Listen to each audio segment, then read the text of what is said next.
Kamusta ka tropa? Alam nyo ba, nag-crave kami ng Filipino street foods, kaya naman napasugod kami dito sa Pinoy Gotohan. Kung saan nabalitaan namin na may Anli Goto at mga masarap na Filipino street food. Location, dito sa Satwa. Malapit lang to dito sa Big Mall sa Satwa, sa tapat ng restaurant and suite. Pagpasok mo nga dito ay maliit lang ang space, pero hindi ka alintana dahil sa sarap ng food at accommodating ang staff.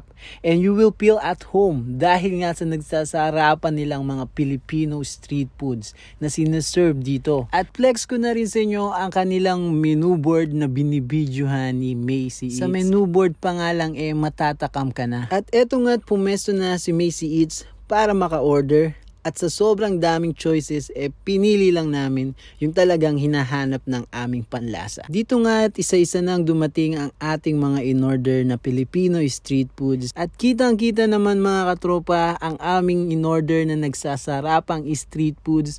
Kaya naman dinadayo sila dito sa may Satwa. At as per suggestion na food na rin ni ate, ang bestseller nila dito ay kwek-kwek, calamares, chicken crispy isaw, proben, lumpiang gulay, at halo-halo. So paano mga katropa? Gutom na ba kayo? Gutom na rin ako. Tara, kain tayo.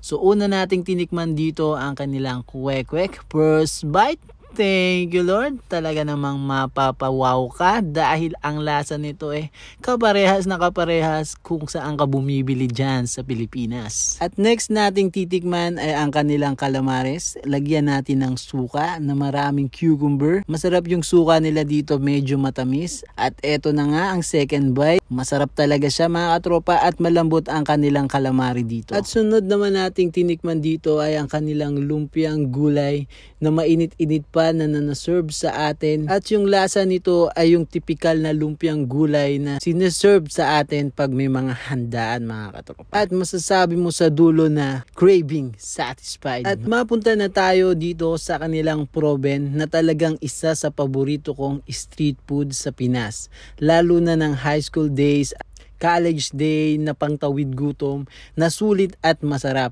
At in fairness naman dito sa kanilang proben, talagang nagustuhan ko rin. Lalong-lalo na ibabad mo dito sa special suka nila mga katropa. At last not but the least sa aming na-order mga katropa, ang kanilang crispy chicken isaw. Na talagang crispy, merong hindi crispy, merong crispy. Basta crispy isaw nila masarap din mga katropa.